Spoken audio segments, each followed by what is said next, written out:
Thunderbird Takara ganti warna, tapi ada yang beda nggak ya? Yuk kita cek bareng-bareng. Halo guys, Dimas di sini dan bersama kita udah ada Thunderbird Takara yang colorway baru nih. Nah, gue yakin kalian pasti punya pertanyaan, apa sih bedanya dengan sebelumnya?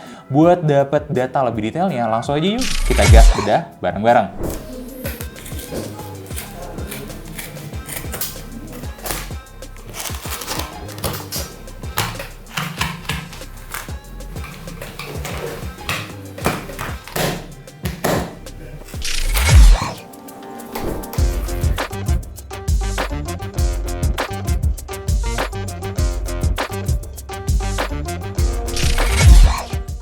Oke guys, jadi Thunderbird Takara yang baru ini ada beberapa improvement yang cukup menarik ya. Di harga yang sama, kalian sekarang dapat ada dust bag kayak gini, dan gue appreciate ini sangat ngebantu kalian buat nyimpan sepatunya, apalagi ada silica gelnya. Nah, kalau kita ngomongin sepatunya, gue udah siapin side by side perbandingan yang baru dengan yang lama ya. Yang pertama di panel, jujur kalau dilihat dari jauh kayak nggak terlalu banyak bedanya, tapi desain panelnya yang kedua itu mulai berbeda. Pertama nih, boleh kita lihat dari depan, itu aja bagian panel samping ini beda nih, ukurannya beda, cara dilakukannya beda. Masuk ke bagian samping ini, tempat tekukannya di sini beda juga. Kemudian masuk ke belakang samping ya, cukup banyak sebenarnya perbedaannya ya, selain warna dan material. Jadi gue memang ngerasa sepatu ini tuh kayak lagi berusaha diimprove aja gitu daripada sebelumnya. Nah, sedangkan kalau ditanya nih soal material, yang ini kelihatannya pakai kulit sintetis. Kita cek bareng-bareng aja ya, kita tes bakar. Buat materialnya, warna hijau ini ternyata pakai kulit sintetis. Menarik, kenapa mereka pakai bahan sintetis ketika sebelumnya mereka pakai bahan yang lebih berkualitas ya?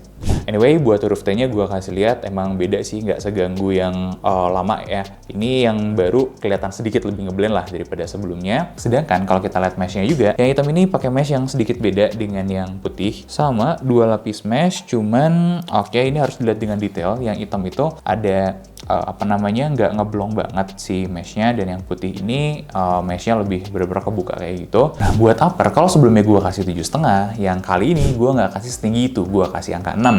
Nah, alasannya karena memang materialnya beda, namanya material pakai kulit sintetis versus pakai suede asli. Nah, kemudian gue juga pengen bertanya nih sama Thunderbird, kenapa kalian yang awalnya udah pakai kulit asli, udah oke nih, tiba-tiba beralih pakai kulit sintetis, bisa dibilang full kulitnya di sini sintetis semua. Kenapa? Nah, gue pengen tahu decision kalian seperti apa. Nah, masuk ke dalam ke konstruksi, gue ngelihat ada konsistensi yang sama di sini ya, mulai dari bahan lining, kemudian jahitan-jahitan, kerapihan, lemnya masih sama-sama aja, gue tetap kasih nilai 6. Nah, tapi ada satu note yang gue agak penasaran nih, pengen kasih tahu kalian, dimana gue menemukan insole-nya itu berbeda. Kalau sebelumnya kelihatan pakai bahan Ortholite, tapi dia keras ya. Nah, yang ini dia udah lebih empuk. Nah, kita cek durometernya bareng-bareng. Ini untuk Thunderbird yang lama, insole-nya durometer segini.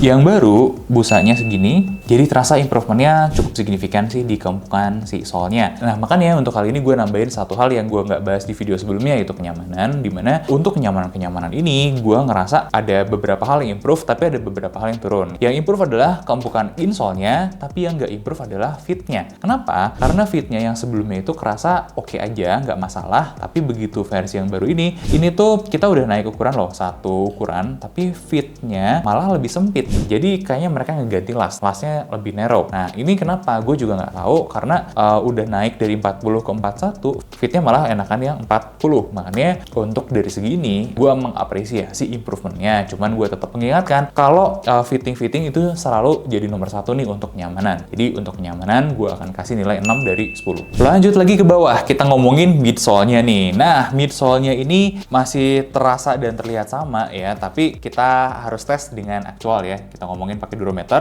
Nah, di versi baru, ini rasanya memang sedikit lebih keras. Dibuktikan juga dengan durometer yang baru lebih empuk daripada yang lama. Ini asumsi gue adalah cara Thunderbird untuk memperbaiki amblesnya, karena sebelumnya kan memang mereka cerita ambles ya.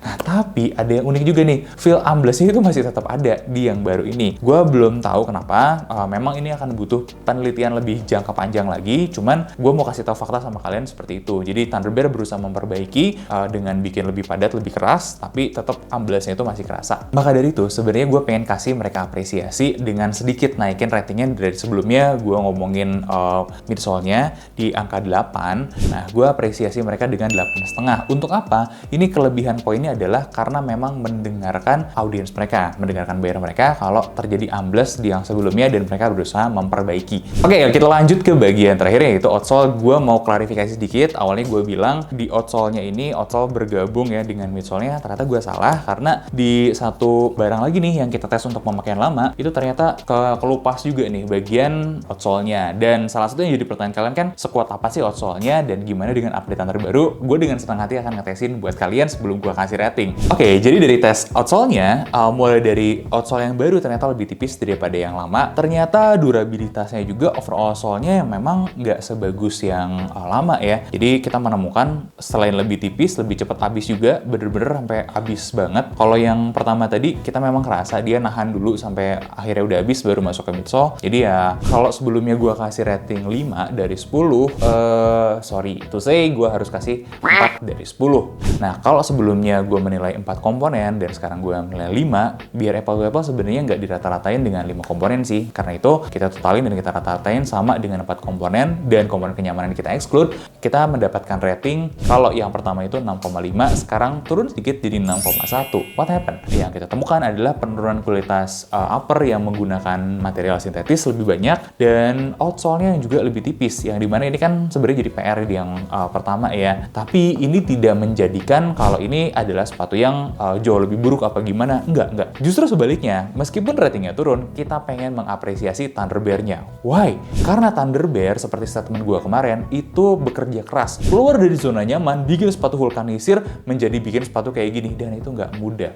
Investmentnya berat, butuh waktu yang lama, mereka harus bikin market baru gitu untuk produknya, karena marketnya jelas beda. Yang ngambil Thunderbear ini versus dengan yang ngambil vulkanisir yang dulu, itu sangat beda sekali. Dan gue respect mereka dengan melakukan satu hal itu. Terus yang keduanya, mereka tetap berusaha buat improve, meskipun masih banyak PR yang timbul di sana-sini. Dan gue rasa sebenarnya ini adalah jeritan hatinya kali ya Thunderbear yang pengen bersaing di market zaman sekarang, di mana market mulai shifting nih dari sebelumnya orang-orang senang vulkanisir, terus kemudian vulkanisir jadi anak tiri gitu, sekarang mulai shifting ke sepatu-sepatu silhouette dead shoes kayak begini. Thunderbear tuh nggak pengen kehilangan momen gitu, makanya sampai bikin kayak begini. Dan ini tuh sebenarnya kalau kita tarik lagi secara lebih makro itu luar biasa loh. Thunderbear setahu gue ya dari data yang gue pernah dapet dulu itu tuh peringkat keempat di TikTok Shop penjualan sepatu di Indonesia. Jadi dia brand keempat terbesar di TikTok gitu buat sepatu. Jadi sebenarnya udah nyaman banget, udah nggak usah ngapa-ngapain, mereka udah gede gitu penjualannya, bahkan gede banget profitnya. Tapi apa yang mereka lakukan? Mereka capek-capek bakar duit, waktu, dan tenaga untuk mendevelop sesuatu yang berbeda, keluar dari zona nyaman mereka untuk tetap relevan di zaman. Please teman-teman, jangan salah sangka. Faktanya memang produk mereka tidak sebagus itu, tapi faktanya juga mereka R&D dan mau develop di keluar dari zona nyaman. Ini yang harusnya kita support buat brand-brand lokal. Gue kasih rating jelek bukan berarti gue nggak support. Gue sangat appreciate mereka dengan apa yang dilakukan. Buat teman-teman yang ngerasa Thunderbear ini ada di range harga yang teman-teman mampu beli dan teman-teman suka, silakan beli aja.